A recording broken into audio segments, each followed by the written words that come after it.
बिस्मिल्लाहिर्रहमानिर्रहीम। अस्सलाम वालेकुम नाज़रीन, आप यूट्यूब चैनल देख रहे हैं। मैं इमरान खान हूँ। इससे पहले कि मैं बाकी खबरों की तरफ आऊँ, सबसे पहले एक इंतहाई अफसोसनाक खबर है। ओन अली खोसा एक बड़े शानदार यूट्यूबर हैं, बड़ी अच्छी डिसेंट शख्सियत के मालिक हैं, बड़ा ज़बरदस्त कंटेंट बनाते हैं और मुझे उनके कंटेंट में कभी भी ऐसा नहीं लगा कि वो एक लिमिट क्रॉस करते हों। यानी हम खबरें देने में या उनके ऊपर तबसरा करने में बाज़ औक़ात थोड़े जज्बाती हो जाते हैं, लेकिन ओन अली खोसा का कंटेंट बड़ा ज़बरदस्त होता है। हालांकि यहाँ पे बहुत सारे ऐसे कॉमेडियंस हैं या ऐसा कंटेंट बनाने वाले लोग हैं जो बड़ी तज़हीक करते हैं लोगों की और बड़ी बदतमीज़ी करते हैं, लेकिन इनके कंटेंट को मैं इसलिए भी पसंद करता था कि ये बड़ी एहतियात करते हैं हमेशा। इनका एक सॉन्ग आया था नया जो इन्होंने बिल बिल पाकिस्तान, यानी बिल लोगों को बहुत ज़्यादा आ रहे हैं। नॉर्मली जो भी चीज़ ये प्रोड्यूस करते हैं ओन अली खोसा, और इंशाल्लाह आइंदा भी करते रहेंगे, वो जो चीज़ भी ये बनाते हैं, जिसके ऊपर भी ये काम करते हैं, तो इनकी कोशिश होती है वो लोगों के दिल की आवाज़, जिस चीज़ से लोग मुतासिर हो रहे होते हैं, ये उसके बारे में अपनी ओपिनियन दे रहे होते हैं। ना सिर्फ ओपिनियन देते हैं बल्कि बड़ी ज़बरदस्त तरीके से जो लोगों की राय है उसकी अक्कासी भी करते हैं। बड़े अछूते आइडियाज़ के साथ आते हैं, बड़ी शानदार इनके एक्ट होते हैं, मुख्तलिफ कैरेक्टर्स को ये परफॉर्म करते रहे हैं। इंडिया को इन्होंने बड़ा जवाब दिया है, स्पेशली जो अभिनंदन वाला इंसिडेंट हुआ उसके बाद इनकी वीडियोस बड़ी पॉपुलर हुई थी पूरे पाकिस्तान के अंदर, बल्कि पूरे बड़े सगीर के अंदर, और उस हवाले से बड़ी ज़बरदस्त है। इकरारुल हसन के प्रोग्राम का ये वॉइस ओवर किया करते थे और उसके इन्होंने कुछ एपिसोड्स किए थे, वो बड़े मज़ेदार थे। यानी पॉलिटिकल वर्कर्स को भी छेड़छाड़ करते रहते हैं, लेकिन ये लिमिट क्रॉस करने वाला आदमी नहीं है। मुझे समझ नहीं आई कि हुआ क्या। जो इन्फॉर्मेशन मुझे मिली है वो ये है, जो इनकी सोसाइटी जहाँ पे ये रहते हैं लाहौर में, वहाँ सिक्योरिटी वालों ने बताया कि पहले एक गाड़ी आई, बड़ी फॉर्चूनर टाइप गाड़ी थी, उसके साथ कोई जैमर्स लगे हुए थे, वो इनके घर के आसपास घूमती रही। गालिबन वो चेक कर रहे थे सिग्नल्स के जरिए, या उनके पास कोई सिस्टम होगा जिसमें वो देख रहे थे कि ओन अली खोसा घर पे हैं या नहीं। उसके बाद दो काले रंग के वीगो डाले आते हैं और वो इनके घर के दरवाजे पे आकर दरवाज़ा खटखटाते हैं और इनकी एहलिया को कहते हैं जी नीचे आपकी गाड़ी लग गई है तो आप दरवाज़ा खोलें आकर। तो उन्हें आइडिया हो जाता है कि ये उनको कोई पकड़ने के लिए लोग आ गए, तो वो वहाँ पे दरवाज़ा नहीं खोलते। उसके बाद वो 10 के करीब लोग थे, उन्होंने दरवाज़ा तोड़ा, दरवाज़ा तोड़कर अंदर दाखिल हुए। ख़वातीन और बच्चे जो हैं वो बहुत बुरी तरह हरासा हो गए। फिर वो चीखते चिल्लाते रहे, लेकिन वो ओन अली खोसा को उठाकर उनके घर से ले गए और जाते हुए ये कह गए जी पुलिस स्टेशन में ये मिल जाएंगे। अब ओन अली खोसा जो है वो बेचारे वो बेज़रर आदमी हैं और बड़े ज़बरदस्त आदमी है, बहुत ज़बरदस्त उनकी व्यूअरशिप है, पाकिस्तानी उनसे बहुत प्यार करते हैं, मुझे बड़े पसंद है वो ज़ाती तौर पे, और एक बड़ा अच्छा इंसान भी है और बहुत मुहिब्बे वतन इंसान है। मैं आपको ये बता देता हूँ कि अगर कोई बंदे के बारे में मैं क्लेम कर सकता हूँ ना कि ये बहुत मुहिब्बे वतन है, तो उनमें से एक ओन अली खोसा भी है। शानदार मुहिब्बे वतन आदमी है, पाकिस्तान से बहुत प्यार करने वाला, मेरे साथ जब बैठता है पाकिस्तान की बात करता है, जब बैठता है पाकिस्तानियों की बात करता है, इसके अलावा उसने कभी कोई बात नहीं की। तो ओन अली खोसा साहब को जनाब उठा लिया गया और उठाकर उन्हें गायब कर दिया गया, अगवा कर दिया गया। उनकी फैमिली से मेरी बात हुई है, वो लोग बहुत परेशान है, कुछ पता नहीं उनके बारे में, लेकिन वो जो एक उन्होंने वीडियो डिलीट करवाई है, जिन लोगों ने अगवा किया है उन्होंने एक वीडियो डिलीट करवाई है बिल बिल पाकिस्तान वाली। अब बिल बिल पाकिस्तान वाली वीडियो तो उन्होंने डिलीट करवा ली, लेकिन मुझे हैरत होती है अकल के ऊपर अगवा करने वालों की कि वो वीडियो उस वक्त से लेकर अब तक, जब से वो डिलीट हुई है, पूरे पाकिस्तान के सोशल मीडिया पे अब वही वीडियो चल रही है। टिकटॉक पे, फेसबुक पे, यूट्यूब पे, व्हाट्सएप ग्रुप्स के अंदर हर तरफ वो वीडियो जा रही है। जनाब इतनी ज़्यादा पॉपुलर वीडियो करवानी थी तो वैसे ही थोड़ा सा कोई जोर और लगा देते। यानी वीडियो जो पहले 10,000 लोगों ने या 10 लाख लोगों ने देखनी थी, वो अब 10 करोड़ लोग देखेंगे। यानी इतनी ज़्यादा उस वीडियो को इन्होंने पॉपुलैरिटी दिलवा दी अगवा करने वालों ने। लाहौर हाई कोर्ट से रुजू किया गया है, लाहौर हाई कोर्ट से हमें उम्मीद नहीं रहती। यानी जब भी कोई अगवा होता है, मैं 142 दिन अगवा रहा, लाहौर हाई कोर्ट कुछ नहीं कर सकी। ख्वाहिश तो हमारी ये होती है कि इस्लामाबाद हाई कोर्ट केस को सुने या supreme court of Pakistan case को सुने, लेकिन पंजाब में तो जो भी अगवा होता है लाहौर हाई कोर्ट बाजियाब करवा ही नहीं सकती। शहबाज गिल साहब के भाई तब बाजियाब हुए जब उनका केस चला गया इस्लामाबाद हाई कोर्ट में। अभी जो अजहर मशवानी साहब के भाई हैं उनका केस आज भी लगा हुआ था इस्लामाबाद हाई कोर्ट में।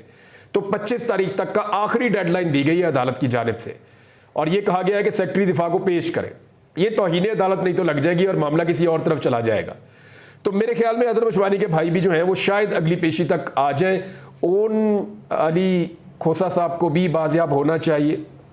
उनकी अहलिया और बच्चे बहुत परेशान थे, मैंने तो उन्हें हौसला दिया, हिम्मत दी। मैंने उन्हें कहा जी कि आप थोड़ा सा हौसला करें, बच्चों का ख्याल रखें, इंशाल्लाह आ जाएंगे। अल्लाह करे कि वो जल्द वापस आ जाएं। फैज़ हमीद की गिरफ्तारी के बाद जो कुछ खबरें और आ रही हैं, को 3 फौजी और गिरफ्तार हो गए रिटायर, और इन लोगों के ऊपर भी इल्ज़ाम है कि ये फैज़ हमीद की मदद करते थे गलत कामों के अंदर। इमरान खान साहब ने इस हवाले से एक स्टेटमेंट दिया है। पहले मैं इमरान खान साहब का एक स्टेटमेंट आपको सुनाऊं, लेकिन उससे पहले आपको एक वीडियो मैं दिखाता हूं कि मैंने कल एक बात कही थी आखिरी वीलॉग में।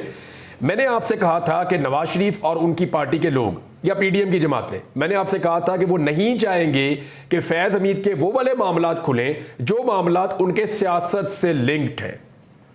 देखिए, ऐसा नहीं हो सकता कि एक जर्नैल के मामलात खुल जाएं कि इसने मुल्क के अंदर सियासत में रोल प्ले किया है और बाकी जर्नैलों के मामलात ना खुले। ये नहीं हो सकता।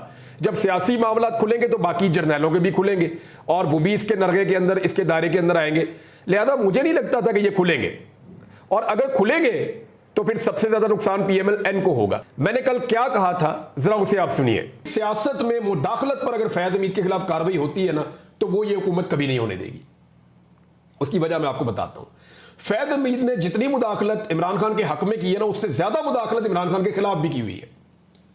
अब इसके फैक्ट्स मौजूद हैं, और ये बातें जो हैं वो ख्वाजा आसिफ साहब अपने मुंह से कहते रहे हैं।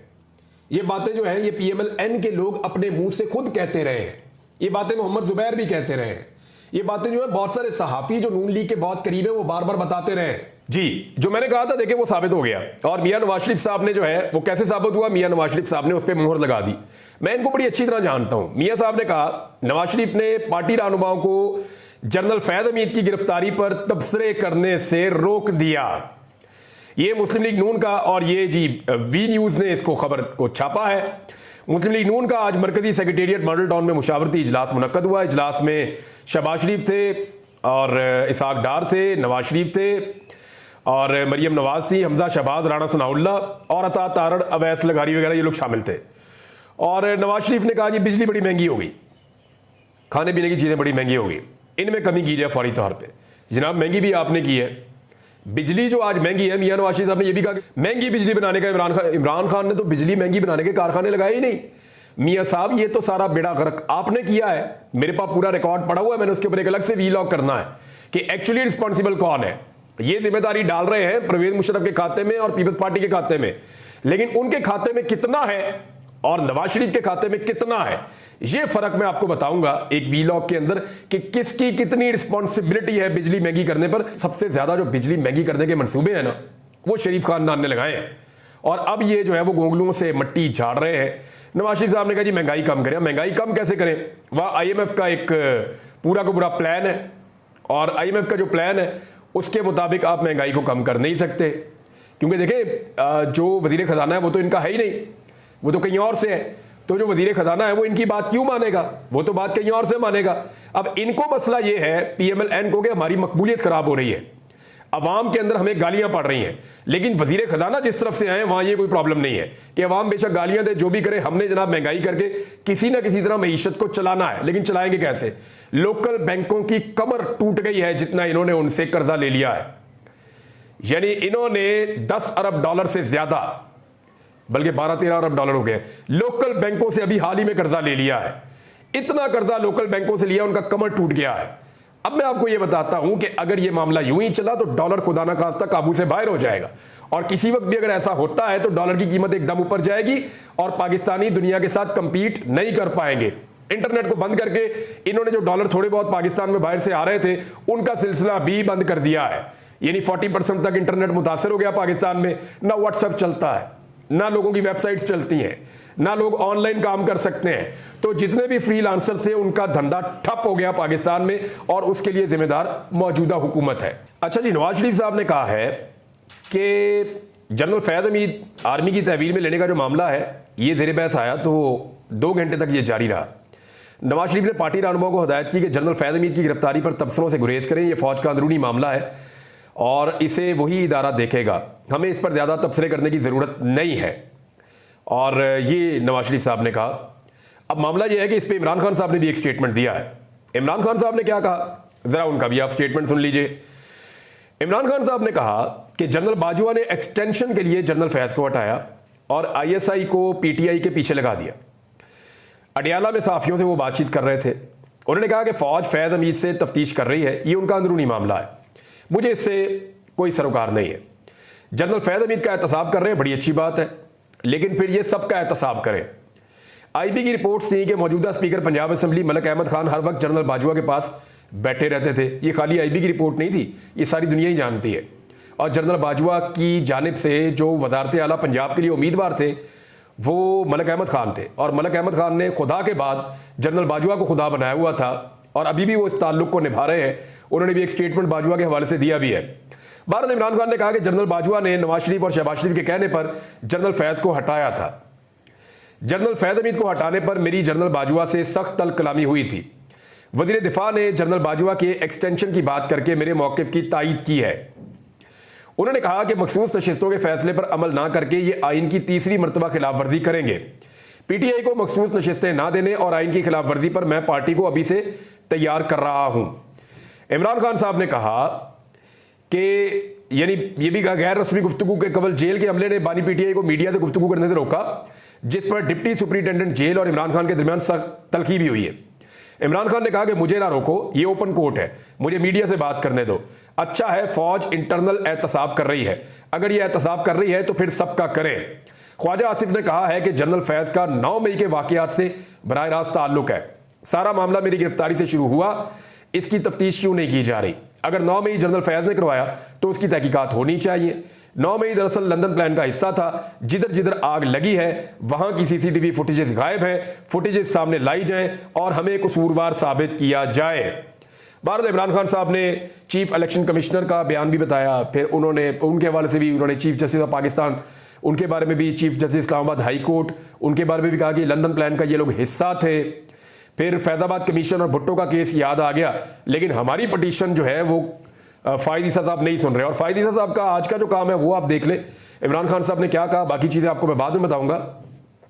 लेकिन एक चीज़ आपको मैं और बताता हूँ, और वो बड़ी इंटरेस्टिंग है, जिसमें इमरान खान साहब ने ये कहा कि जनरल फैज़ हमीद हमारा असासा थे, उन्हें ज़ाया किया गया। उन्होंने असासा कहा, और जो मुल्क का असासा वो कह रहे हैं, एक्चुअली उन्होंने कहा जी हमारा असासा थे, उनको ज़ाया किया गया। वो अफगानिस्तान को लेकर वो सिनेरियो एक ऐसा था जिसमें इमरान खान साहब कहते थे कि जनरल फैज़ यहाँ पे कंटिन्यू करेगा तो बेहतर रहेगा। वजह यह है कि वो अफगानिस्तान के मामलात को गहराई से जानता है, तो लिहाजा एक बंदा काम कर रहा है तो उसको वो काम अभी कर दें। ये इमरान खान साहब उस वक्त अपने मुंह से कहते भी थे, लेकिन फिर जनरल बाजवा ने वो चेंज कर दिया। मेरे जनरल फैज़ से कोई ताल्लुक नहीं है, और हमें कहते हैं कि हमने तालिबान के साथ मुआहदे किए और उन्हें वापस लाकर ठहराया। अगर ऐसी बात है तो अब क्रॉस बॉर्डर दहशतगर्दी क्यों हो रही है? हमारे दौर में क्यों दहशतगर्दी नहीं हुई? उन्होंने कहा कि जनरल फैज़ जुल्म खलीलजाद और तालिबान को मेरे पास लेकर आया था। अब जितनी दहशतगर्दी हो रही है इसका जिम्मेदार बाजवा को ठहराता हूं। आज तमाम तालिबान हमारे खिलाफ हो चुके हैं, रोज़ाना हमारे फौजी शहीद हो रहे हैं। आप जो मर्जी ऑपरेशन कर लें, ये सरहद क्रॉस करके दूसरी जानिब चले जाएंगे और दोबारा वापस आ जाएंगे। ये जी इमरान खान साहब ने कहा है। अब आप आ जाए एक और खबर पे कि कादी फ़ायज़ ईसा साहब एक केस सुन रहे थे सुप्रीम कोर्ट ऑफ पाकिस्तान में, और उस केस को सुनते हुए थोड़ा सा उनका पारा हाई हो गया, वो गुस्से में बोलना शुरू हो गए। लेकिन जब भी कादी फ़ायज़ ईसा साहब गुस्से में आते हैं तो ऑटोमेटिकली उन्हें ऐसा लगता है कि पाकिस्तान तहरीक इंसाफ याद आ गई है, और वो पाकिस्तान तहरीक इंसाफ के ऊपर तनकीद शुरू कर देते हैं। यानी एकदम नाम लिए बगैर कादी साहब कहना शुरू हो गए कि अवाम के 190 मिलियन पाउंड किसी और को दे दिए गए। अब ये वही केस है अलकादर यूनिवर्सिटी वाला जो इमरान खान साहब पे इस वक्त अदालत के अंदर चल रहा है। ये वो केस है जिसकी आज समाअत हो रही थी, और इमरान खान साहब उस दौरान सहाफियों से बात कर रहे थे जो थोड़ी देर पहले मैंने आपको बताई। अच्छा, जो भी केस ज़ेरे समाअत होता है, जब तक वो केस अदालत में चल रहा होता है तब तक उसके ऊपर बाहर आप राय नहीं दे सकते, और स्पेशली जो सीनियर जजेज है वो तो बिल्कुल नहीं दे सकते। अब कादी फ़ायज़ ईसा साहब ने कहा क्या, यानी उन्होंने अपनी राय दे दी इसके बारे में। एक सबजुडिस मैटर है, एक ऐसा मामला है जो अदालत में ज़ेरे समाअत है, और चीफ जस्टिस ऑफ पाकिस्तान उसके ऊपर अपनी राय दे रहे हैं। तो इसका मतलब तमाम जो सहाफ़ी हैं जो कोर्ट्स को कवर करते हैं या जो वकला हैं, वो इसका मतलब ये ले रहे हैं कि कादी फ़ायज़ ईसा साहब मातहत अदलिया के जज के ऊपर एक दबाव बना रहे हैं, जिसकी वजह से ये फैसला इमरान खान साहब के खिलाफ आ सकता है। तो इमरान खान साहब को इसके ऊपर एक कानूनी एक्शन लेना चाहिए। बहरहाल एक तो चोरी करो, यानी उन्होंने फैसला दे दिया कि ये चोरी है, फिर हुकूमत भी इस चोरी पर पर्दा डालती है। इन 190 मिलियन पाउंड वालों से कोई क्यों नहीं पूछता? इस वक्त की हुकूमत ने बरतानिया से मिलने वाले पैसे ताकतवर शख्सियत को दे दिए, बरतानवी हुकूमत ने पैसे वापस भिजवाए। अच्छा, इसका कोई ताल्लुक नहीं है, इसका कोई ताल्लुक नहीं है कादी फ़ायज़ ईसा साहब के केस के साथ। ये मामला कहां से आ गया? इसका मतलब है कि इमरान खान साहब का जो भी केस चल रहा होता है, कहीं ना कहीं कादी फ़ायज़ ईसा साहब उसके साथ अपने आप को जोड़ कर रखते हैं। या उसके बारे में अपने आप को बाखबर रखते हैं, या कम से कम कादी फायदी साहब उन लोगों में शामिल हैं जो चाहते हैं कि इमरान खान साहब बाहर ना आए और केसेस उनके खिलाफ केसेस के फैसले हों। देखें ना, वरना कोई तुक नहीं बनती। केस कोई और चल रहा है, मामला मारगला की पहाड़ियों का, वाइल्ड लाइफ का हो रहा है, वो उधर के मामले में बात हो रही है। अचानक 190 बिलियन पाउंड और इमरान खान की हुकूमत और ये वाला केस आ जाता है, और एग्जैक्टली वही वाला केस आता है जो केस इस वक्त ज़ेर समाअत है, और अदालत के अंदर एक जज उस केस को सुन रहा है। तो ये तो एक दबाव डालने वाली कैफियत है, और ये मुदाखलत है अदलिया के काम के अंदर। अब कादी फायदी साहब के पास इसका क्या जवाब होगा, या उनके जो जवाब देने वाले हैं वो इस पर क्या जवाब देंगे, देख लेते हैं। लेकिन मरियम नवाज की लिखाई की बड़ी ज़बरदस्त धूम मची हुई है। वैसे अजीबोगरीबी खानदान है, किसी की लिखाई ठीक नहीं है, किसी का हिसाब ठीक नहीं है, किसी का जोग्राफिया ठीक नहीं है, किसी की ग्रामर खराब है, कोई तमगे को तगमा कह रहा है, यानी सबकी एक अलग अलग चीज़ खराब है। और इधर जो है किसी का दिमाग भी खराब है, किसी का दिमाग ही ठीक नहीं है, यानी वो उठा के वो चीज़ें इमरान खान के खाते में डाल रहे हैं जो इमरान खान के दौरे हुकूमत में हुई नहीं। यानी नवाज शरीफ साहब महंगी बिजली का मंसूबा भी इमरान खान के खाते में डालने की आज कोशिश कर रहे थे। अच्छा जी, तोशाखाना वाला केस में बड़ी अहम डेवलपमेंट्स है, मैं आपको बता देता हूं, क्योंकि ये वो केस है जिसमें इस वक्त इमरान खान को और बुशरा बीबी को गिरफ्तार रखा गया है। इसमें इमरान खान और बुशरा बीबी बाहर आ गए तो फिर या तो नया केस डालना पड़ेगा, या फिर इमरान खान साहब फिर छूट के बाहर आ जाएंगे। वजह यह है कि उनकी हर केस के अंदर जमानत हो चुकी है, और जहां रह गई है वहां पर रिमांड कैंसिल हो चुके हैं, लिहाजा इमरान खान साहब का बाहर आना फिर मुश्किल नहीं होगा। अगर यहां पे अदालत आज जमानत दे देती तो इमरान खान साहब कल बाहर आ जाते। अब आप ये देखेंगे यहां हुआ क्या है। कुछ बड़े अहम सवालात उठाए गए, और वो उठाए गए जस्टिस मियां गुल हसन औरंगजेब साहब की जानिब से। 21 अगस्त तक अब समाअत मुलतवी हो गई है। 21 अगस्त को लगता है इसका कोई ना कोई हल निकल आएगा। अगर तोशाखाना में कोई तोहफा जमा ना हो तो उसकी जिम्मेदारी तो सेक्रेटरी काबीना की है, उसको मुल्जिम क्यों नहीं बनाया गया? ये बड़ा अहम सवाल जज साहब ने उठाया है कि भी जो मेन मुल्जिम है उसको छोड़ के आप किसी और को पकड़ रहे हैं। फिर सलमान सफदर साहब ने इस अदालत को बताया कि कैसे बदनीयती से यह मुकदमा बनाया गया, सारी तफसीलात अदालत के सामने रखी। फिर इमरान खान और बुशरा बीबी के वारंट जो जारी हुए हैं, तो सेक्रेटरी काबीना के वारंट गिरफ्तारी जारी क्यों नहीं किए गए? यानी वो मेन मुल्जिम बनाए उसके वारंट गिरफ्तारी क्यों नहीं जारी करते? इनके आप जारी कर देते हैं। एक ही केस के अंदर वो भी शामिल है। ये भी मियां गुल हसन औरंगजेब साहब ने पूछा। फिर नैब का वकील जो है वो मुकम्मल तौर पे बेबस नजर आया। फिर जिस किस्म के नैब के वकील ने दलाइल दिए ना, उनको अदालत ने मज़ायका खेज या मज़ाहिया करार दिया है। तोशाखाना पर यह आखिरी केस है, मजीद नहीं बनाया जाएगा। कम से कम ये नैब के वकील ने बयान दे दिया, और ये एक बड़ा बयान है कि आइंदा हम कोई केस तोशाखाना पे इमरान खान पे नहीं बनाएंगे। फिर जज साहब ने पूछा कि नैब साबित करे कि वो अपोजिशन का बाजू मरोड़ने के लिए आलाकार के तौर पे इस्तेमाल नहीं हो रहा। अगर नैब बिल्कुल गैर जानिबदार है तो दिखाए कि तोशाखाना के मामले में बाकियों के खिलाफ किस किस्म की कार्रवाई का आगाज किया गया है। क्या नैब ने तहाइफ जमा ना करवाने वाले तमाम पब्लिक ऑफिस होल्डर्स के खिलाफ रेफरेंस दायर किया है? यह सवाल अदालत ने पूछा। नैब के पास कोई जवाब नहीं था।